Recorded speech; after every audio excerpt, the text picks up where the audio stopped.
꼭 알아야 할 경제 이슈를 쉽게 풀어서 화요일과 목요일에 배달해드리고 있습니다. 오늘 구독할 전문가는 홍춘욱 EAR 리서치 대표입니다. 어서 오세요. 네, 안녕하세요. 네, 안녕하세요. 반갑습니다. 네, 어제 밤 상당히 힘들게 보내셨다면서요? 예, FOMC라고 네. 1년에 8번 있는 미국의 금리 결정 회의가 있는데 금리 결정 회의들 중에서도 특히 중요한 회의가 1박 2일 열리는 회의들입니다. 그래서 예. 1년에 4번 1박 2일 열리는 회의에서 네. 뭐가 결정되냐면 그 연준 15명의 멤버들이 네. 15명의 멤버들이 쫙 모여서 투표를 하는 거예요. 뭐에 대한 투표를 합니까? 앞으로 금리를 어떻게 할 건지. 네, 그걸 투표를 하고 두 예. 번째가 또 연준에 있는 세계 최고의 레벨의 이코노미스트들. 저도 이제 경제 분석가지만 네. 거기는 뭐 탑 레벨 아니겠어요. 그분들이 미국 경제에 대한 전망 보고서를 내놓는 거죠. 그래서 이 둘이 함께 이루어지는 시기는 1박 2일짜리 FOMC는 거의 뭐 빅 이벤트다 이렇게 보시면 되겠습니다. 예. 그 우리나라에도 큰 영향을 미치겠네요. 예, 당연히 영향을 미치는 게 오늘 뭐 다른 이유도 있었겠습니다만 네. 오늘 주식시장이 좀 빠졌잖아요. 예. 이런 게 미 연준이 오죽하면 저런 정책을 펼치냐 이런 좀 걱정을 낳게 하는 부분이 있었던 거고 그걸 오늘 좀 설명드리러 왔습니다. 네.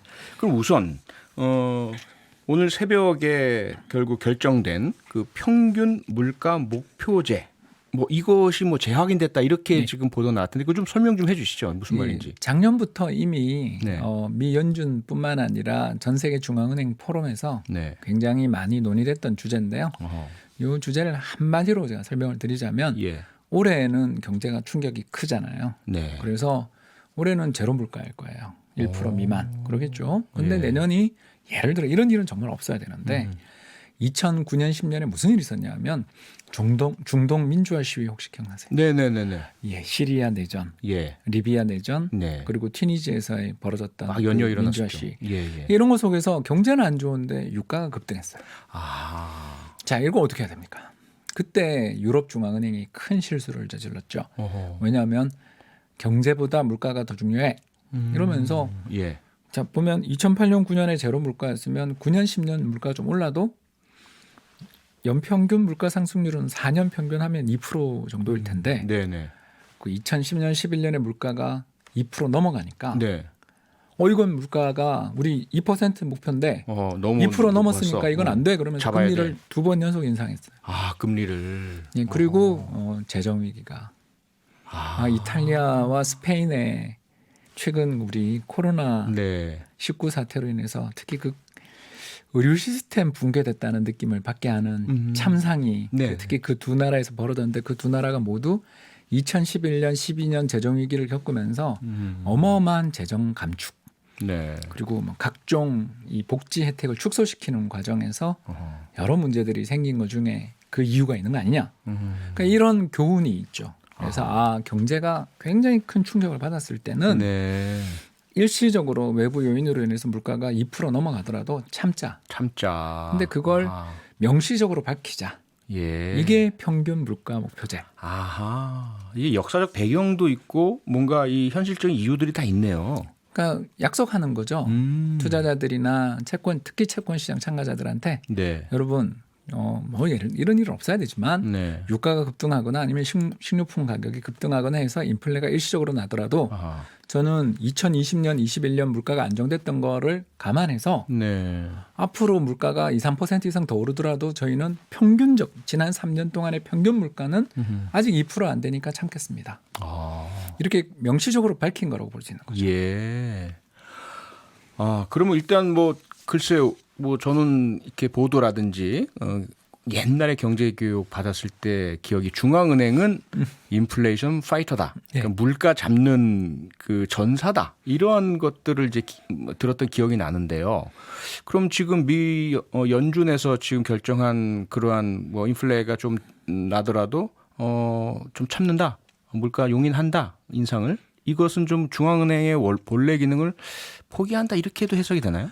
그만큼 비상시국이다. 비상시국이다. 이제 비유를 하나 해보겠습니다. 예. 올해 이제 한 나라를 자동차 공장에 비유를 한번 해보겠습니다. 네. 100만 대 생산 캐파라는 게 이제 생산 능력이죠. 능력? 예. 근로자들과 공장에 가지고 있는 기계 장비를 총동원해서 예. 생산 가능한 자동차의 올해 한 해 생산할 수 있는 능력이 100만 대다. 네. 그런 경제를 한번 생각해 보자라는 거죠. 예. 그런 경제가 있었는데 올해 이제 코로나 사태가 와서 특히 그 고가의 자동차를 안 살려고 들 거 아닙니까? 예, 예. 그래서 예를 들어서 정말 70만 대만 팔렸다. 실제로 2008년 글로벌 금융위기 때는 미국이 네. 2천만 대 생산 캐파를 가지고 있는 나라인데 차가 800만 대 팔렸어요. 오. 그러니까 그런 게 이 무서운 불황의 무서운 점입니다. 아. 자, 이제 70만 대 팔렸는데 2021년 내년에 우리나라 예산에서 특히 그 우리 뉴딜 이런 거 네. 해서 오래된 경유차 예를 들어서 이거는 그냥 이제 다른 나라에서 한 사례입니다. 네. 2008년 중국에서 했던 사례인데요. 오래된 경유차를 몰고 계시는 분들이 새 차를 사면 네. 나라에서 돈 2천만 원 주겠다. 1,500만 원 아예 그냥 쏴주겠다. 그런 이구환신이라고 부르는 정책이었어요. 오래된 차를 가져오면 새 차 줄게. 아하. 그렇게 해서 차를 팔았다. 예. 자, 그러면 이제 110만 대를 팔았다. 예를 들어서. 그럼 문제가 다 해결됐느냐? 이제 그렇지 않다라는 걸 벌써 느끼셨을 겁니다. 왜? 경제에는 110만 대 팔 수 있는 능력이 충분했던 게 2020년 차가 안 팔려서 먼지를 뒤집어 쓰고 비를 맞고 있었던 차들이 30만 대가 있었기 때문에 생산 캐파 100만 대인데도 110만 대를 쉽게 팔 수 있었는데 예. 자, 그러면 70만 대 팔다가 110만 대 팔았으니까 성장률은 한 50% 나왔잖아요. 예. 그러면 와, 마이너스 30%가 플러스 50%니까 우리는 다 회복됐다. 아하. 이렇게 선언할 수 있냐는 거죠. 음흠. 이미 야적장에 아직도 20만 대의 차가 비를 아. 맞고 서 있는데 연식이 바뀌어서 제값 못 받고 아마 헐값에 팔아야 될 수도 있고 혹은 뭐 디스카운트를 해줘야 될 수도 있는 상황이면 자, 생각해 보십시오. 저기 야적장에서 안 팔리고 있는 차가 아직도 20만 대 남아있는 상황에서 네. 올해 110만 대 팔렸다고 해서 그 공장이 그 기업이 신규 고용할까요? 아, 어렵겠죠. 더 나가서 신차를 개발했다고 해서 그 차값을 막 인상할까요? 힘들겠죠. 더 나가서 자칫하지 않으면 정규직 근로자들은 몰라도 비정규직 근로자들부터 파견 또는 뭐, 파견, 예. 하청 아하. 이런 여러 가지 형태의 근로자들이나 감원. 그런 쪽에서는 감원 내지는 임금 삭감 아하. 또 초과 근무 수당들을 못 받겠죠. 예. 자, 이런 경제의 비유에서 보는 것처럼 아하. 어떤 경제 충격이 한번 쾅 하고 오게 되면 그로 인해 발생하게 되는 이 재고 문제들이 해결되는데 무척 오랜 시간이 걸리더라. 예. 그리고 이 재고가 남아 있는 동안에는 인플레가 나기 어렵다. 물가가 급등하기 어렵다. 그래서 2008년 글로벌 금융위기 때 미국이 단 2.5% 마이너스 성장했어요. 집값이 30% 빠졌는데 예. 어떻게 경제 성장률은 마이너스 2.5%밖에 안 됐냐? 그러면 이제 연준이 제로 금리 하고 뭐 또 그때 오바마 정부에서 재정 정책 펼쳐서 막았습니다. 그런데 미국 중앙은행이 정책 금리를 언제 인상했냐면 2015년 인상했어요. 5년 됐네요. 예, 경제 충격 발생 이후 7년을 인내했어요. 아하. 왜 그런가 하고 데이터를 봤더니 아까 이야기했던 경제 내의 유휴 설비, 과잉 재고 문제가 그때 해소돼서 금리를 그때 인상한 겁니다. 이런 점을 우리가 생각을 해보면 야, 이거 그때 우리 턱수염 할아버지 버냉키 연준 의장이 있었잖아요. 예, 버냉키 의장. 예, 버냉키 의장 시절에 그렇게 참을 때 사람들이 많이 비판을 했었지만 지나고 보니까 버냉키 의장이 맞았던 거죠. 그때 아무리 일시적으로 물가 상승이 있더라도 중앙은행은 인내해야 한다. 아하. 근데 이거를 룰로 만든 거예요. 아예 규정으로. 그렇게 해서 투자자들이나 저희 시장 참가자들이 전부 걱정하는 게 뭐냐면 예. 중앙은행이 지금 제로 금리를 해주는 건 좋은데 저게 언제 금리를 인상할지 모르니까 거기에 대비해야 돼. 아하. 그런 생각들을 사람들은 다 하기 마련 아닙니까? 그러게요. 우리가 가장 무서운 게 뭐냐면 올해 우리한테 예를 들어서 재난지원금을 줬다. 네. 그런데 내년에 세금 인상이 예정돼 있다. 자, 이러면 가장 우리가 정책 효과가 제일 무너지는 게 이런 거거든요. 내년에 세금 인상이 예정돼 있다면 올해 재난지원금 받은 걸 저축해놔서 내년에 세금 내자. 아하. 이래 버리면 좀 써야 되는데 못 재정정책 쓰고. 효과는 다 아하. 사라지겠죠. 예. 그러니까 이런 문제들이 아하. 경제 정책에서 제일 무서운 신뢰의 문제거든요. 그래서 불황에 증세하지 말라고 저희들이 그렇게 이야기하는 거고 네. 증세 세금을 인상하더라도 티 안 나게.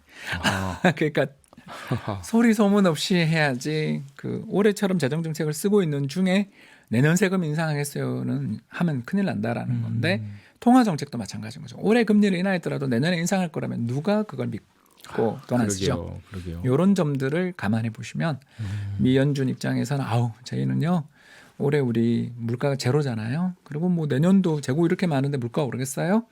따라서 수년 내 물가가 좀 급등하는 일이 벌어지더라도 걱정하지 마세요. 저희 약속했습니다. 아하. 이렇게 어떻게 보면 네. 대중에 대해서 아하. 저희를 믿어주세요라는 어떤 공약을 했다. 물론 이제 파월 의장님 임기 끝나고 나면 어떻게 될지 모르지만 적어도 그 15명의 연준 이사들이 모인 곳에서 이런 정책을 예. 펼치면 후임자 또는 뭐 연임하시게 되면 모르지만 아무튼 후임자들도 이 약속을 금방 어기기는 어려우니 부담이 크겠죠. 예, 수년은 아무튼 제로금리 아니냐 이렇게 볼 수 있는 거죠. 아하. 그러니까 결과적으로는 어쨌든 지난번 말씀하신 것처럼 지난번 경제 위기 때도 7년이나 버텨왔던 연준의 그 태도를 봤을 때 지금 코로나19 위기로 인한 그런 침체 여기에 대응하는 연준의 태도는 상당히 오랜 기간 금리를 그대로 묶어두거나 올리지 않을 가능성이 크다 이렇게 보시는 거죠?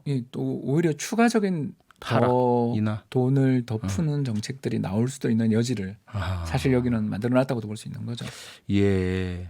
그런데 그 혹자는 그런 얘기를 하시는 것 같아요. 이 금리만으로 과연 물가가 원하는 대로 좀 조정이 될 것이냐. 오히려 이제 일본 같은 경우 잃어버린 20년 얘기할 때 맞습니다. 예, 성장도 안 되고 물가도 낮아지고 금리는 더 낮아지는 뭐 삼저라 그러나요? 다 낮아지는 이런 현상이 미국도 일어나지 말라는 보장이 없잖아요. 예, 이건 뭐 이번 대선이 굉장히 중요하다고 다들 보는 이유가 이런 데 있는 거죠. 아, 예. 일본의 이제 지난 30년 동안의 디플레, 그러니까 물가가 계속 빠지는 그런 일들을 왜 그러냐를 둘러싸고 경제학계에서는 30년째 논쟁 중이라 딱 정해져 있는 어떤 견해는 없습니다. 다만 저는 시장에서 경제 분석 업무를 했으니까 그 환율을 되게 예민하게 보는데 시장 참가자들이 그 일본의 정책들을 바라보면서 항상 좀 예민하고 답답해하는 걸 하나 말씀을 드리자면 아베노믹스를 2012년 말부터 했는데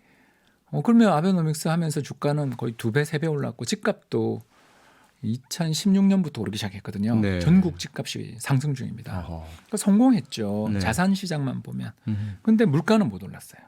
왜 그러냐 하면 아까 말씀드린 것처럼 이제 미국이 아까 100만 대인데 70만 대 정도만 팔았다라고 했다면 일본은 1980년대 말 90년대 초에 100만 대 캐파를 갖고 있었는데 한 50만 대 판 거 같은 충격이 그때 벌어져서 경제에 어마어마한 유효 설비가 벌어져 있는 상황에서 2014년, 2019년 두 차례나 소비세 인상을 했죠. 그러니까 아베노믹스가 너무너무 단호한 정책이고 운도 좋았거든요. 왜 그러냐면 그때 오바마 정부랑 사이도 좋아서 미국이 그때 엔이 약세로 가고 일본이 돈 푸는 거에 대해서 미국이 어떻게 보면 좀 그러지 마 이렇게 하면 되게 어려운 부분이 있었을 수도 있는데 협의가 잘 됐잖아요.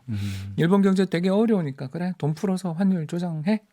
뭐 이런 거에 대한 좀 암묵적 합의가 있었던. 정치가 살렸네요. 거기다가 2012년부터 올해까지 보면 8년째 사실 뭐 출렁출렁은 했습니다만 경제 회복 국면이었잖아요. 그런데도 불구하고 디플레를 탈출 못한 건 결국 경제 아직도 재고가 이만큼 남아 있는데 거기다 대고 세금을 두 차례나 그러니까 5%포인트나 소비세를 인상했잖아요. 우리 그 일본 여행 가시면 현찰 주면 주렁주렁 이 잔돈 얼마나 많이 받아왔습니까? 그 소비세들을 그런 식으로 인상을 하는 그러니까 불황의 증세를 해버렸던 거죠.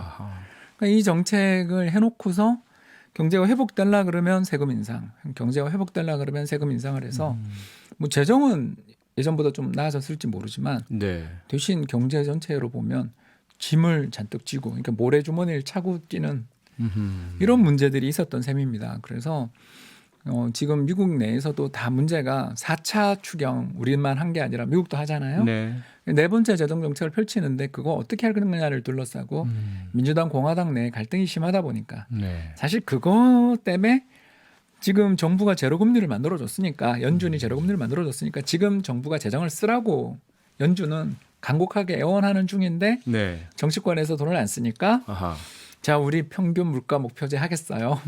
수년간은 금리 안 올릴 테니 저희 믿어주세요라고 어떻게 보면 이게 양쪽의 팔로 날아야 되는데 한쪽 팔만 지금 부덕거리고 있는 중인 거고 예, 예. 미국 대선 앞두고 또 박빙으로 가다 보니 네. 서로에 대해서 지금 선거 앞두고 합의가 잘 안 되는 아하. 그래서 경기 부양 법안의 규모 차이도 굉장히 크고 아하. 그리고 서로 또 막 날선 공격들을 뭐 미국은 정치가 경제 발목을 잡고 있는 그런 상황이네요. 모습인 거죠. 그래서 일본은 뭐 이제 이번에 아베 물러난 다음에 이제 스가 새로운 총리가 들어서서 어떤 정책을 펼칠지에 대해서 이제 봐야 되겠습니다만 네. 미국은 그래서 이번 대선 중요하다라고 보는 거고 또 대선까지 아이고 이것 좀 시장에 약간 출렁거림이 있을 수도 있겠구나 이런 이야기를 하는 게 바로 미 연준의 네. 이 정책만으로는 말씀하신 것처럼 요것만으로 되겠냐라는 회의감이 좀 있다라고 볼 수 있겠습니다. 자, 그럼 중요한 게 이제 우리나라 금융과 증시에 미치는 영향 아니겠습니까? 새벽에 내려진 그 결정, 미국 연준의 결정, 우리나라에는 어떤 영향을 미칠까요? 당장은 부정적이죠. 왜 그러냐면 오죽 경제가 안 좋으면 저런 걸 하겠냐. 네. 그러니까 연준이 야 코너에 몰렸구나. 연준 입장에서 뭔가 시장에서 기대를 하고 있는 거를 부응을 해야 되는데 그걸 위해 노력하고 있구나라는 거니까 당장 입장에서 보면 아유 저 참 큰일이네. 네. 이런 생각이 좀 드는 거고 장기적으로 본다면 일단 연준이 수년 내에 금리 인상 없다라고 하는 거는 아무래도 전 세계 돈들이 미국으로 다 빨려 들어가던 그 끝없는 달러 강세가 좀 진정될 여지가 생겼다. 그러니까 우리나라에서 돈이 외국인이 계속 팔아서 미국으로만 돌아가던 일을 우리 올해 봄에 겪었잖아요. 네, 그랬죠. 그때 되게 환율도 급등하고 무서웠지 않습니까? 예. 그래서 그런 점에서 놓고 보면 저건 나쁜 정책은 아니다. 그런데 이제 다만 현 시점에서만 놓고 보면 미국 중앙은행이 저렇게까지 노력하는 게 나올 정도로 경제 상황 어렵고 또 재정 쪽에서 뭔가 대응이 없다라면 지금은 조금 시장에 멀리 희망의 불빛은 보이지만 앞날은 지금 좀 어두컴컴한 안개 속이다라는 느낌을 갖게 되는 거고요. 네. 그래서 한국 입장에서도 보면 저렇게 저금리 정책을 펼치는 게 나쁜 뉴스는 아닌데 네. 당장 우리는 그래 언제 회복되는데 이렇게 묻잖아요. 네. 이렇게 보면 그건 코로나한테 물어봐야죠. 아니면 또 미국 재정 정책이 돼야 될 텐데 예. 라는 그런 부분에서 아직은 불확실성이 있다 보니 단기적으로는 별로 그렇게 시장의 반응은 좋지 않았다 이렇게 네. 볼 수 있습니다. 그러니까 우리나라는 대외 경제 의존도가 높고 수출 의존도가 높다 보니까 아무래도 뭐 신경이 곤두설 수밖에 없고요. 그래서 지금 말씀하신 것처럼 이제 이 코로나19의 영향으로 인한 장기적인 어두운 전망이 상당히 조금 더 걱정이 되는데 그러면 연준에서 혹시라도 그런 좀 좋지 않은 전망 때문에 추가적인 조치를 내놓을 가능성도 있나요? 예, 있습니다. 그게 이제 수익률 곡선 통제라고 부르는 건데 예. 말이 어려워서 죄송합니다.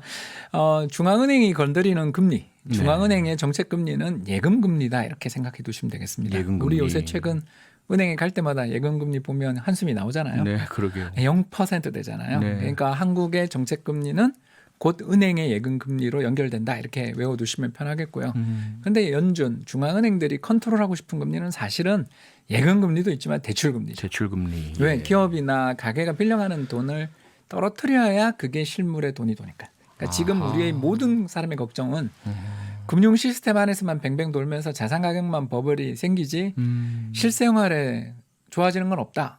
이걸 우린 걱정하는 거잖아요. 그러게 투자가 안 되니까. 맞습니다. 그래서 기업의 회사채 발행이라든가 네. 또는 가계의 부동산 담보대출이라든가 기업들의 또 신용대출 같은 금리를 직접 떨어뜨리고 싶은데 그게 지금은 안 되니까 그때 이제 나올 수 있는 정책이 뭐냐면 바로 대출 금리의 잣대가 되는 게 정부 국채 금리잖아요. 왜냐하면 제일 안전하니까. 예. 그거 0.몇% 이상 가면 제가 무제한 사주겠어요. 이거 뭐 윤정기도 이런 윤정기가 없죠. 예. 실제로 이걸 어디서 하냐면 호주가 하고 있습니다. 그래서 이런 대출 금리의 잣대가 되는 국채 금리까지도 정부가 그러니까 중앙은행이 컨트롤하는 좀 논란이 있을 수 있는 정책이고 어떻게 보면 너 그렇게까지 해야 되니? 이런 이야기가 나올 수 있다 보니 지금 아껴두고 있지만 만일 재정 정책도 잘 안 되고 성장률 전망이 또 하향 조정되는 일이 벌어지면 할 수도 있지 않냐라는 그런 이야기들이 나오는 것 같습니다. 네네, 지켜봐야 될 것 같습니다. 박미라님께서 문자 주셨네요. 홍춘욱 대표님 설명 정말 이해 잘 되게 잘해주시네요. 어렵기만 한 경제가 너무 쉽게 머릿속에 들어와요. 많은 분들께서 도움 받는다는 문자 주셨고요. 오늘은 시간 관계에서 여기서 마쳐야 될 것 같습니다. 너무너무 감사하고요. 홍춘욱 EAR 리서치 대표였습니다. 고맙습니다. 감사합니다. 평일 저녁 6시 5분에 여러분을 찾아갑니다. MBC 라디오 표창원의 뉴스 하이킥.